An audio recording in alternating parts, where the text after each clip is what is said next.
โอ้ยบรรยากาศหลังฝนตกเนาะพี่น้องฝนตกฝนแหลกของปีเนาะวันที่25 เดือน 2ปี2016เดือนที่สองบ่เดือนสองเดือน3หรือเปล่าเดือนกุมภาพันธ์ใดเดือนสองจะเอาว่าเดือนที่สองเดือนที่2ก็พาคนหน่อยมาชมบรรยากาศเบิ่งงัวพาคนหน่อยมาเบิ่งงัวอุ้ยเบิ่งเลยเบิ่งตาบ่ผับเลยพุ่นเบิ่งลูกเบิ่งนี่แหละเจะจะเลี้ยงงัว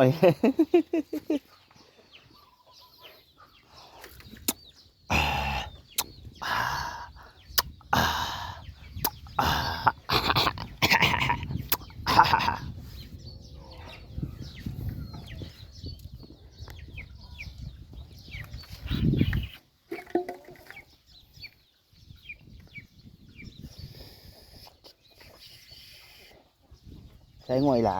ใช้งวยหลาลูกจะได้งวยหลา ตัวนั้นเลย ผมยิงว่าเปิดประตูอยู่นี่